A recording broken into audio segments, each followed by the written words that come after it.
Welcome to the IT Masters Podcast, where technology leaders share their strategies shaping the future of IT. Hosted by Robert DeVita, CEO of Mejeticks. We bring you candid conversations with CIOs, CTOs, and enterprise architects who are driving digital information, from AI-driven security to cloud innovation and IT modernization. We cut through the noise to bring you real insights from the brightest minds in tech. No sales pitches, no fluff, just thought-provoking discussions with the masters of IT. Subscribe now and join the conversation. The IT Masters Podcast, where the best in IT share their journey. This summer, Mejeticks welcomed 4 interns from 3 different universities, TCU, the University of Alabama, and the University of Oklahoma, across marketing and business development. While they may be early in their careers, they're entering the workforce at one of the most transformative moments in technology and business. As students, they're learning about artificial intelligence, modern sales, marketing, and digital transformation in the classroom. As interns at Mejeticks, they're seeing firsthand how ideas translate into real-world challenges, client conversations, and business strategy. Their perspective offers a unique look at where the next generation of technology leaders believes the industry is headed. On this episode, McIntosh, Georgia Thompson, Seton, and Danny Devlin join us for a candid roundtable discussion on AI, the future of sales and marketing, technology careers, and the lessons they've learned bridging the gap between the classroom and the workplace. From thoughtful insights to a little friendly rivalry between TCU, Alabama, and Oklahoma, this conversation offers an honest look at the next generation of talent shaping the future of business and IT. Quick round. Name, school, hometown, and one word your friends would describe you at work. Start us. Danny Devlin. I'm from Dallas. I'm a business major at OU, still undecided.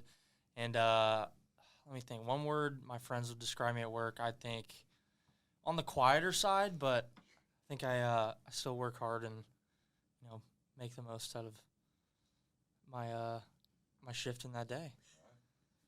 My name is Georgia Thompson, and I'm from Dallas, and I go to TCU, and I'm majoring in business, minoring in leadership, and I think a word I'd be described as at work would be motivated. Seton. I go to the University of Alabama, and I'm from Birmingham, Alabama. I have a marketing major, and I'm minoring in sales, and I think a word that people would describe me in the workplace would be driven. Okay. I'm McIntosh. I'm from Colorado, studying marketing and sales at TCU. And a word that I would be at work, I think, is energetic. Okay. So we've got TCU, Alabama, and OU in one room. What are the favorite things about your school that has nothing to do with sports? Oh. For me, OU's so close to home, so I like to be able to get to and from school and back to home really easily, and it allows me to see my parents and family kind of whenever I want to. I'd probably say the same. Like Fort Worth is even closer than Norman to Dallas, but I think the class sizes at TCU, because it kind of reminds me of Ursuline, reminds me of my high school, so I'm actually able to get to know the professor one-on-one. I think my favorite thing about Alabama is also just being so close to home. It's a 50-minute drive, so it's really convenient to go home and see my family, and also have a lot of people that I knew from high school and previous years at home, but also football. I'm not close at all from home, but I would say the people at TCU make it the place. Like, it's the best people. Okay. What's one app, tool, or piece of tech you literally could not function without this summer? Does it have to be work-based? Yeah. Okay. I would say this summer I guess I've started using my email more and having to. I've never really had to constantly check my email, make sure I know what's going on. But I guess with this opportunity this summer, I've been able to get comfortable with an email, sending emails, receiving emails, and yeah. That's a good one. I'd probably say Excel, because we've had to work a lot on Excel sheets at Mejeticks and doing all the prospect client lists, but also I'm doing the finances for my sorority, so I'm on Excel a lot this summer. Not the work route. Mine would be TikTok. I I get a lot of my news from there randomly. I watch a lot of stuff, and I talk about new things at work that I learn on TikTok, actually. So Mine would be Claude, I think. I'd never used Claude before. I was only Chat GPT, and I've been enjoying Claude.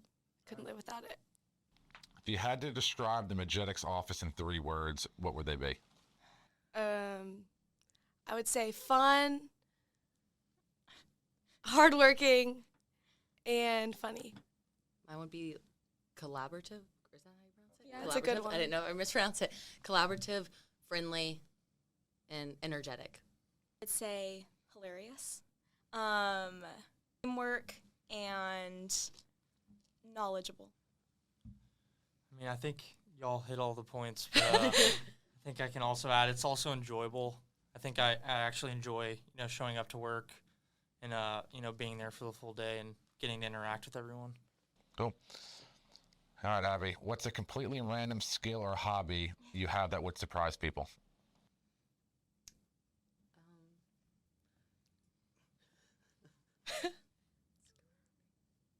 I like cooking.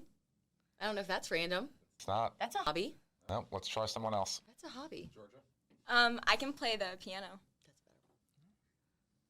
I would say I have an organization skill, and I love to do that. I like to say I'm pretty good at drawing.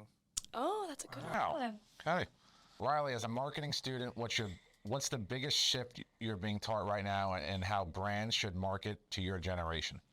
I would say definitely just everything is so digital now, and I mean, marketing online is so different than it used to be, like in newspapers, stuff like that. So I've taken a lot of different classes that are teaching us all about that. Okay. Georgia, Abby, and Danny, in your business classes, how much airtime is AI actually getting? Is it a footnote, or is it reshaping how you're being taught? I mean, some of my classes don't allow us to use it, so I think it's really depends.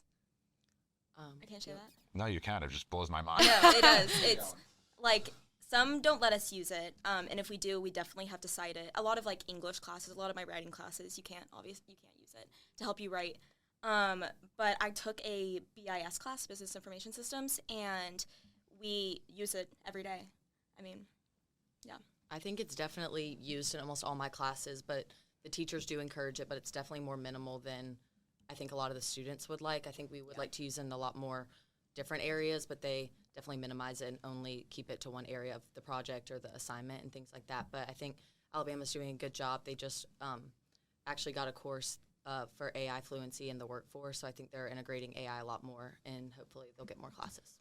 And I see it a lot at OU, actually, in a lot of my classes. I guess I like to think of it as like the new Google. Like, my teachers are telling me, if you need an idea for a project or you need an idea for, an assignment or a test or whatever, you can go ask AI and get that answer. And I think that's developing each day.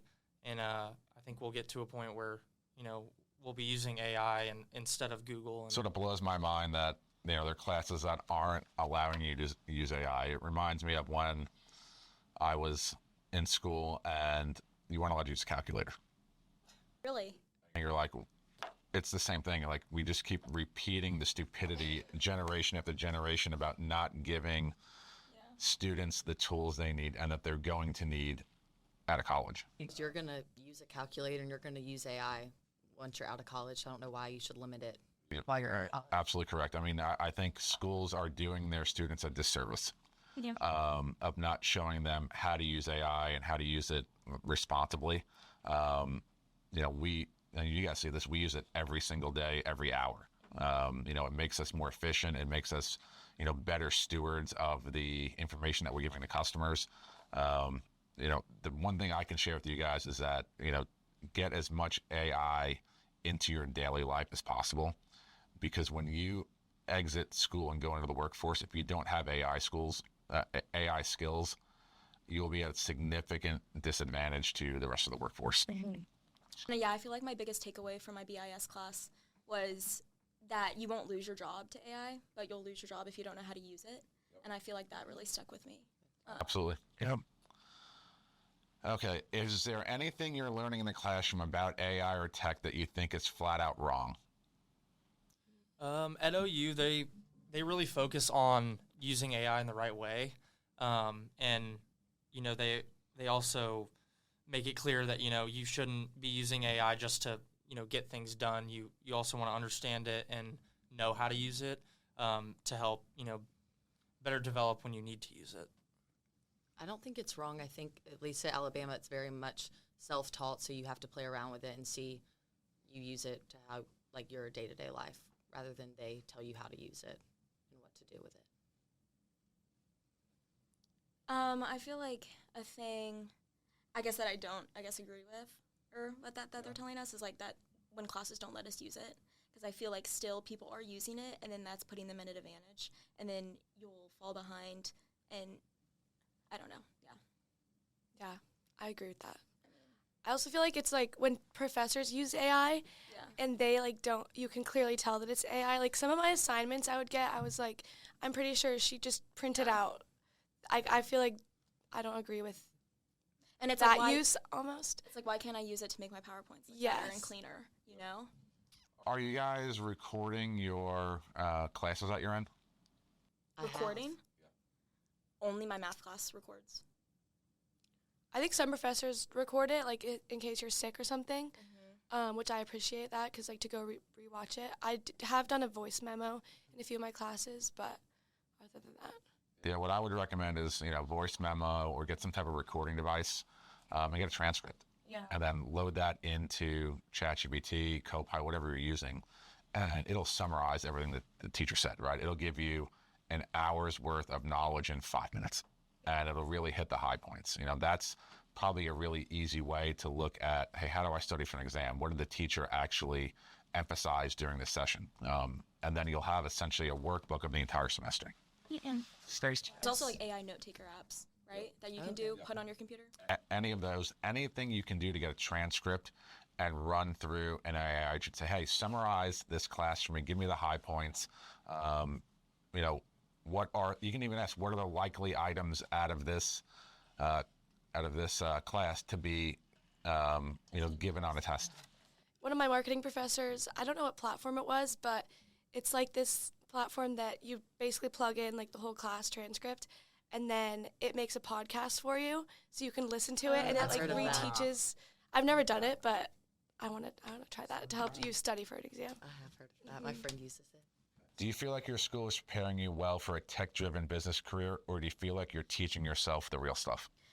I think the next 2 years will at TCU will be more tech heavy, and like Abby was saying how Bama rolled out an AI class. I think TCU has done the same. I need to look into that more.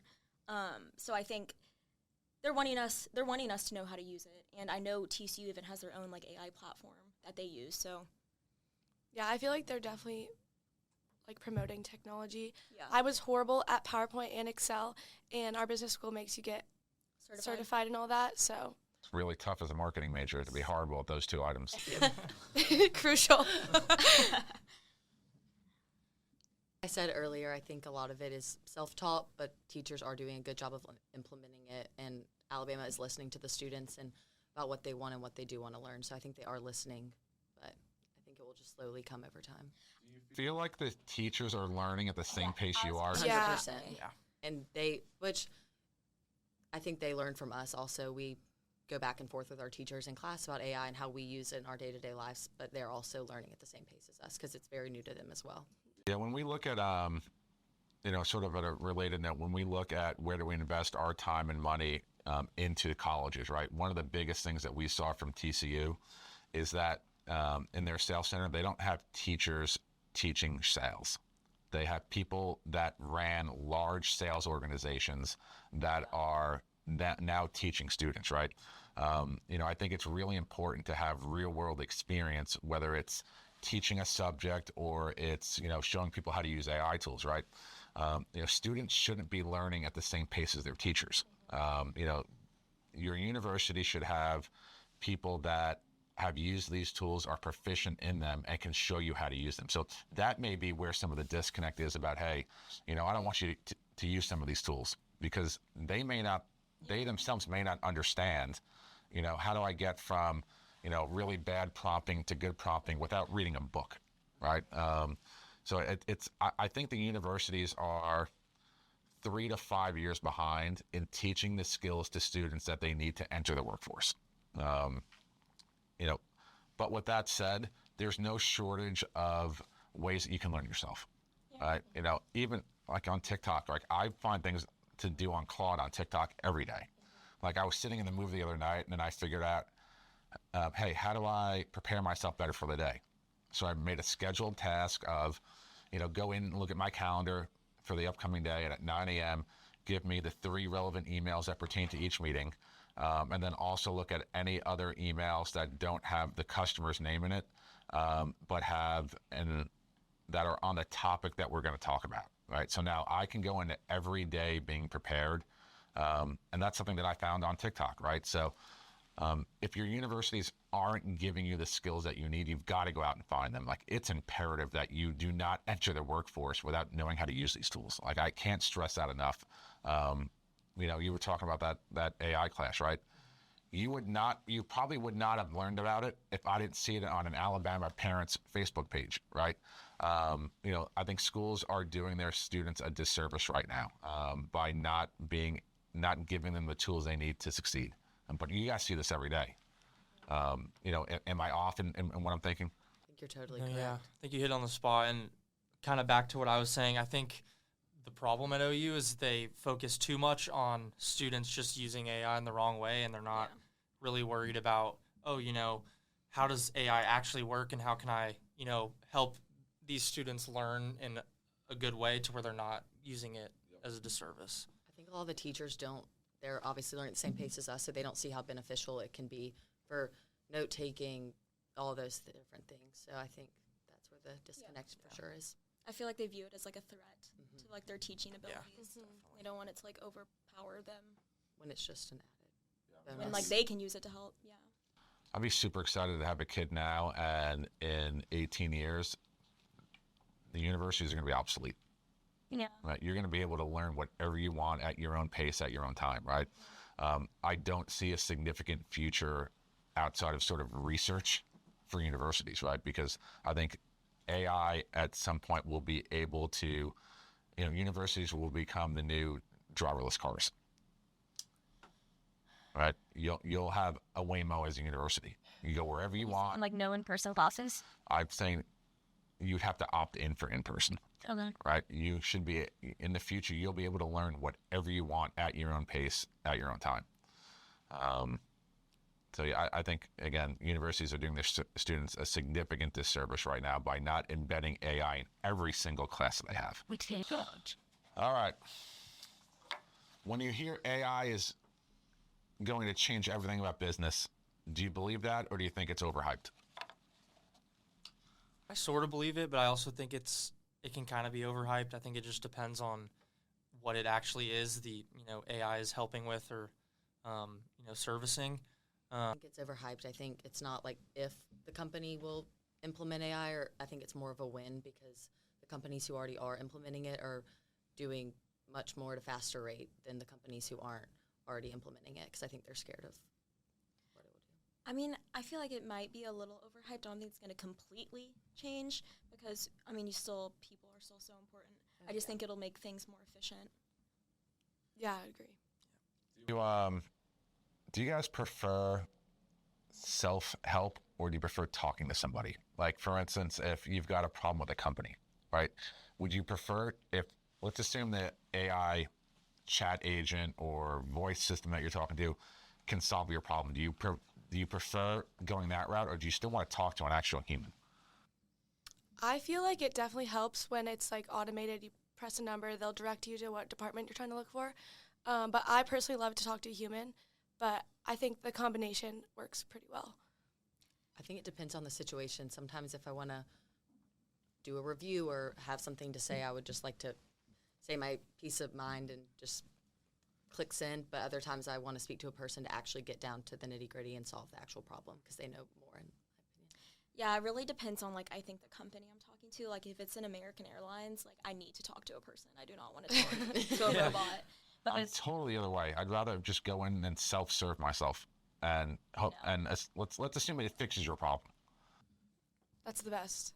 When If you it's talk to a fast, if I have to chatbot. repeat myself over and over, the numbers and the letters and the confirmation code over and over, then I get annoyed, especially with refilling a prescription. Same with Walgreens. Like, I don't want to speak to a chat bot on that, or I don't know. So how about when you go to a quick serve restaurant, right? Do you want the kiosk or do you want to give your order to a person? Kiosk. Depends if Yeah. I'm customizing my order, because then I want to talk to a person. Okay. I'm the other way. If I'm customizing it, I Me don't want too. to be like this without this, add this. I'd rather just do it myself. And I think I have more time if I'm at a less kiosk. I stressed can out. scroll. I'm like, oh, this is something I wouldn't take my time to look at if I'm looking at it on a big menu. So I think it's more. What's an AI tool that you personally use every single day that you think most companies still aren't using or should be? yeah. A recent one for me that I've been using every day while I've been interning is the Canva AI.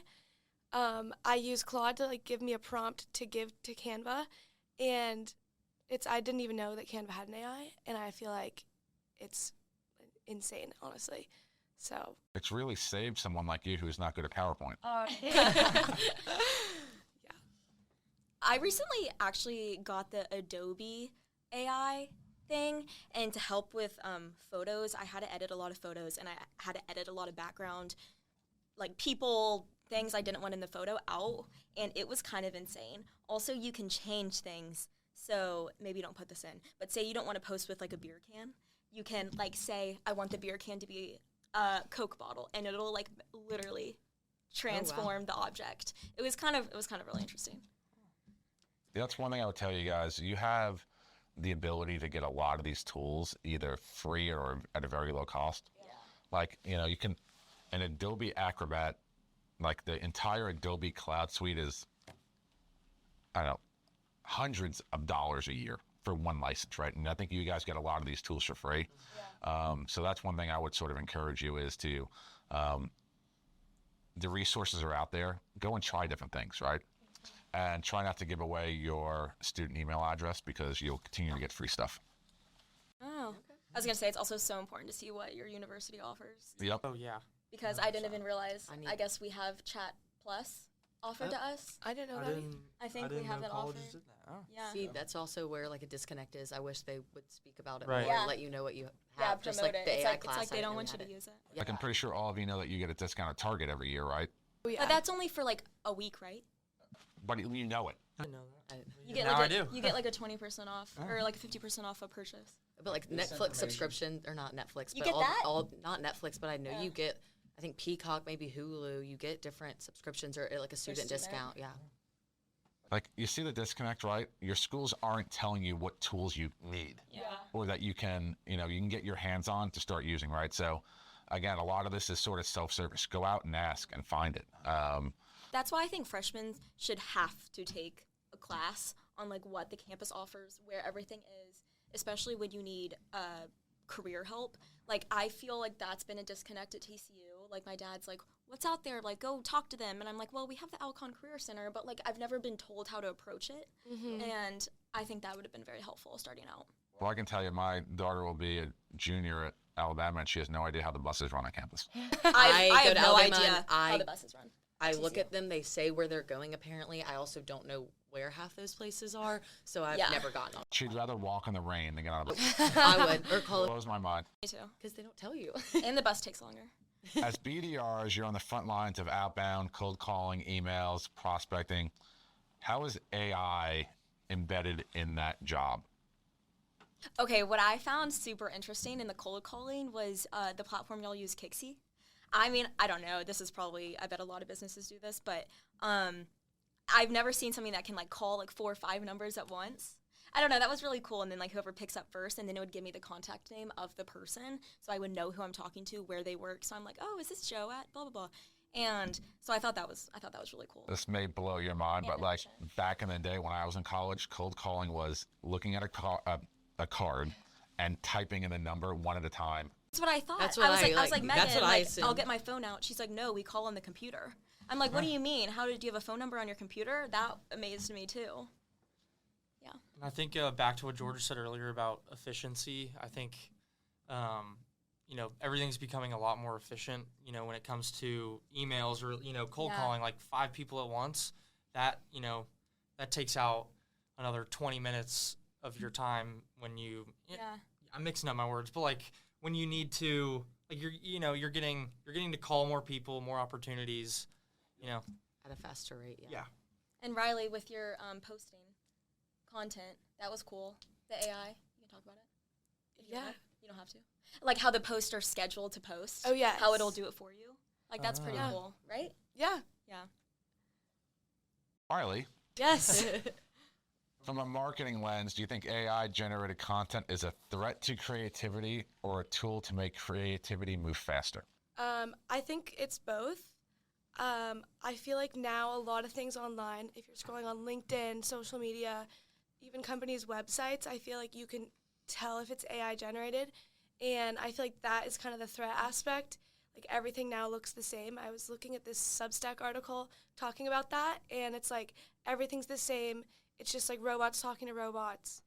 But now I feel like it's definitely helped a lot with creativity, but I think the human touch is always going to be needed. Yeah, I think that's really an area where the creative people can almost open up a new business line, right? Hey, take this AI generated content that looks AI generated, Right. and then how do you customize it, right? How do you put that human touch on it? We see a lot of creative people that are against AI, right? They're taking the artistic value out of things, right? But there's different ways to recreate yourself. AI is not going away, right? So how do I, as an artist or a creative person, adapt to what the world is instead of hating it? Yeah. Right? There's a whole nother line of business out there in, reshaping and humanizing AI, content, right? So instead of saying, I hate this, I'm never going to use this, like focus on, hey, how can I use this and how can I make it better? Yeah. Right? I think, there's a big, there's a big wall, I think, that creative people are putting up right now about, I hate AI, it's going to take away my job. The content that it creates is crap, right? Well, okay, how do you make it better, right? So it's not going away, right? So how do I adapt and how do I, make a new, how do I adapt my business to fit AI? Because sometimes I feel like if I see advertisements that look too computer generated or whatever, I'm like, oh, that's like spam, that's fraud, that's not a real company. Or I'm like, I don't know. Right. I'm like, no, people don't work at that company. All right. What's one prediction you'd make about how IT, sales, or marketing careers look different for your generation compared to the ones before you? I think just AI developing on like a day-to-day, weekly basis, like something new is coming out every once in a while. So I think that kind of helps. I think like how you were saying in 18 years, if you were to have a kid and they go to college, like they'd have to opt in for in-person classes. I think a lot more jobs you'll be able to work remotely. I think it's a lot more like collaborative now. You're able to research the companies more, find fun facts about people, more conversation starters to go into the conversation, to go into the meeting with like more knowledge. And I think that is definitely different than the past. A lot more steps that you already were able to complete before even meeting them or talking to them. I would say this has already like started to happen, but everything's just going to be way faster. Whether it's like a sales process or a deal, I think everything is just going to be very. Yeah, I think, people in general will just be more informed, right? So ideally, I am going to get someone reaching out to me that is more well-informed about what Mejeticks does and the tools that we need to succeed, right? But I think there's also sort of the human aspect of it, right? So we've got to figure out how do we bridge those things. Like I want the super targeted stuff that's going to help me, but I also want to be able to have a relationship with somebody who is trying to help my business, right? So I think there's sort of a give and take of, being super well informed, being super targeted. There's benefits of that, but I also don't want to lose sort of that human touch aspect of it. I think also AI is bringing so many people together from all around the world. Like especially, I visited the Genesis office, and when Sana spoke to us, like that was pretty incredible to see. So I feel like in years to come, more, especially like sales careers, they'll just be able to target so many people in different continents. And I think we were able to be on Zoom and talk to people in Singapore and Mexico and all different places, and I thought that was very interesting. So there's benefits of that, right? You know, from a culture perspective, a language perspective. But do you also sort of think you're getting, like, duped? Like, do I think it's, like, fake? Duped? Like, you know, if I'm talking to somebody who is in South America or in Asia Pac and they sound like they're from Boston, but they're not actually from Boston. Like, is there a part of it where you're like, oh, this is, you know, where you feel misled? Like, I see where that's coming, but I think the services that are out there that do, like, the language translation are so new that, like, that wasn't really an option to choose a Boston accent, but it just made the accent, like... It made their... American. It just, like, feel like they're just speaking English. You could still hear some of their accent, but it was their accent was more Americanized. So you can tell that's they what have they an said, too. That's how it would sound. Yeah. They said they wanted to leave, like, oh, you're still talking to a real person because they leave a hint of their accent, but they want you to, like, be able to fully understand it. And connect So let's take that the next step, right? How many jobs is that going to displace from Americans? Where you can go to but then think about Central America, or, you know, you can go to India, and, you know, I can go get somebody to cold call for us for $5 an hour, or, you know, $20 a week, instead of paying someone here in the U.S., you know, $20 an hour to do it, right? You know, so I think there's benefits and there's drawbacks to all of this technology stuff, right? You know, we may be displacing all of this lower end work to other countries, but but hopefully we're getting other high paying jobs back developing these technologies, right? So I think it's sort of a give and take on, you know, is the technology beneficial to a workforce as a whole, right? And if it is the trade-off enough for us where we're developing students and people to, you know, be upskilled to do that higher end work? I mean, sure, like, translator jobs may be displaced in the future, but then it's like also AI opens a door to so many new jobs, you know? Like, people are going to have to be working, like, building the service. And life as a Mejeticks intern, what surprised you the most about working at a technology consulting firm like Mejeticks? Something you didn't expect going in? I would say I had no prior experience with technology at all, or IT. So I would just say, like, the industry is it dips into every other industry. So, like, working at Mejeticks, I've realized, like, tech is in every business and it's everywhere, so it's always needed. And I didn't even realize, like, retail, healthcare, like, it's literally everywhere. So I agree. Learning from all the different vendors that we have, the voice translation, all those things, hearing how that's implemented. I've told all my friends about it this summer, and they think it's so cool, and now they talk about it to their families. And, like, I really learned something from you. And that's cool because I probably wouldn't know that or anything without this. Danny, you go. I think just, so obviously I've used AI in the past before, but I've never really been exposed to it, you know, to this, I guess, great deal. Like, there's so many, like Riley said, there's so many opportunities that I've figured out or learned from that can come from, just working in IT. So I think, that's one big thing I've learned. I guess I didn't realize how much y'all do use AI. I know that probably sounds stupid since, like, that is what y'all do, but I didn't realize it really is embedded in everything you do, emails, calls, everything. So that was really neat to see. I feel like I've learned a lot of new platforms that I didn't even know were out there. Right. What's the most valuable real-world lesson you've picked up this summer that you would not have gotten from a textbook?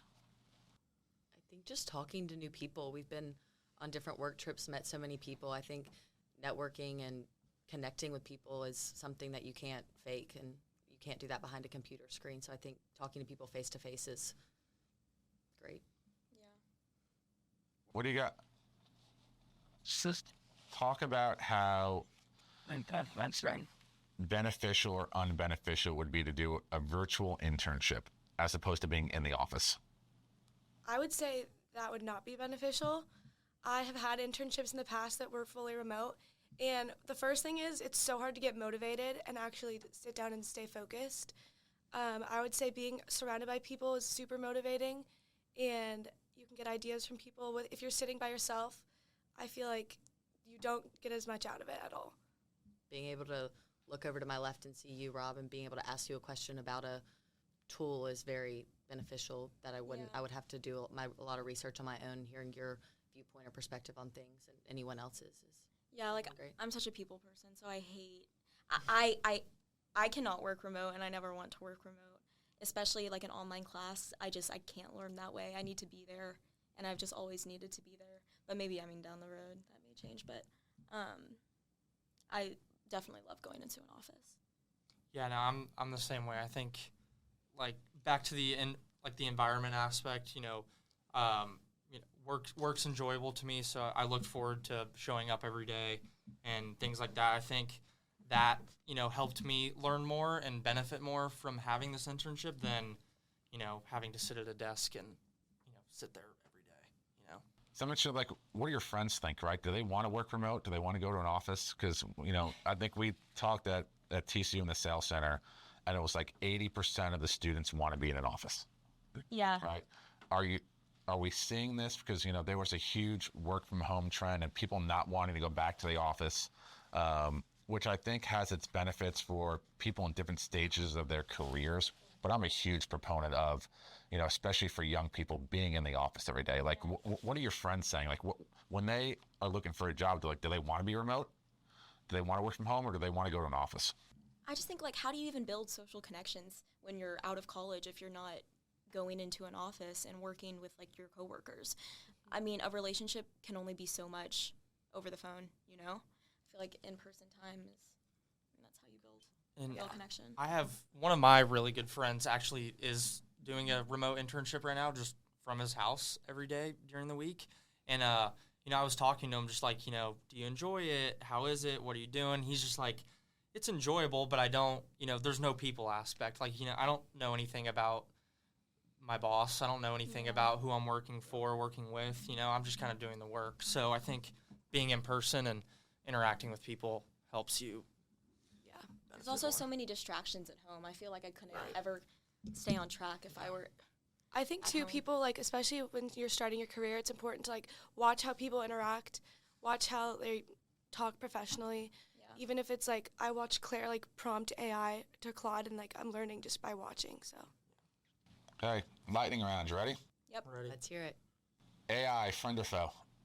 Friend. Definitely friend. Okay. Cold call or cold email? Cold email. Cold call. It was a lot of fun. Cold call. Cold email. Remote work or in office?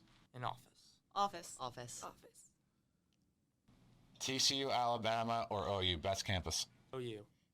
TCU. Alabama. Definitely TCU. Have you guys been to Alabama? Alabama. No, I've never been. Rob, are you on my side? I've been to all three. Okay, and? Tuscaloosa is a different world. No. Like, you guys are minor league compared to... You've never That's come true. to Are you Georgia. just saying that because I agree you've with been to the that. game day? What about if it was a non-game day? Like I've been to a game day at all three of your schools. No, but Not even close. but a non-game day, which campus is the best? A non-game day. I have not been to OU on a non-game day, but I would still choose Alabama because the parking at TCU is horrific. Great call. Well, because it's so walkable. Not if you don't live there. I'm so happy with your answer, Rob. Rob, next time you come up, you can park at me and Riley's house. Perfect. One tech trend you think is overrated right now? Think about this one. Claire, what what would do you you say? say? Yeah, you say yours. One tech trend you think is overrated right now? AI-generated video. Yes, Yeah. I agree. My parents send me some scares AI me. videos, and they're like, "Is this real, Abby?" And it takes me a minute to look, but they don't know if it's real or not. This is weird, but the other day my grandma walked in and she had a video of a whale giving birth on her phone. She goes, "Look, Georgia." And I'm like, Nana, they don't have a video of this, like, beluga whale popping out of this whale. And it was hilarious. I just think it's really messing with the, our grandparent Yeah. generation because they really, I mean. They've never seen anything like yeah. this. Favorite part of the internship in 3 words? Making new friends. Yeah. My friends. We're talking about everyone coming to Alabama. So Yeah, it's we're all great. going to visit. Danny? New you gonna come? opportunities too. Yeah. Yes. I don't even think I could just put it in 3 words. It's been so fun. Yeah. Learning Aw. about I think that is a wrap, people. That's it. Wow. Describe this round in 3 words. Oh, yeah. This This round in engineering. it's I think it's the most personable group that we've had. I think it's the quality of work that we're getting from when we started our intern program to now is light years ahead. You just look at, I didn't know Riley was doing our social media posts, and they're fabulous, right? I think we can do a better job of, throwing you guys into the fire a little bit faster, right? I think it's super important that you learn how miserable cold calling is. Because if you want to go into a sales career, you have to know that 99% of your life is rejection. I think, in some of your sales programs, you guys get, a taste of that. But I think sitting and going through the experience of cold calling, I think will serve you better in life in any job that you do, right? Having to, really quickly make a connection with somebody in 30 seconds. That's a skill that will translate into any job that you have. I know I didn't answer your question, but you guys did a good job. I want to thank you guys. It's really important that people hear from you, right? We want to be able to empower, the next generation of people, entering the workforce. And I think it's important that, they hear from you of like what benefits you get from this, what you like doing, what you don't like doing. And it's important for us too, because we want to make sure that our curriculum and the things we're teaching you are going to translate into you getting an actual job, whether it's here or someplace else. Like it's super important that, like anything else, you leave something better than how you found it, right? So, I can't thank you guys all enough for, this summer and what you guys have brought, the energy you brought to the office. It gets a little depressing starting in, middle of August and September when you guys aren't around. Again, thank you guys. And thanks for being on the IT Masters. Thank you for having us. Thanks for tuning in to the IT Masters podcast, where technology's top leaders share their winning strategies. Subscribe now and stay ahead in the ever-evolving world of IT. Until next time, keep innovating and leading the way.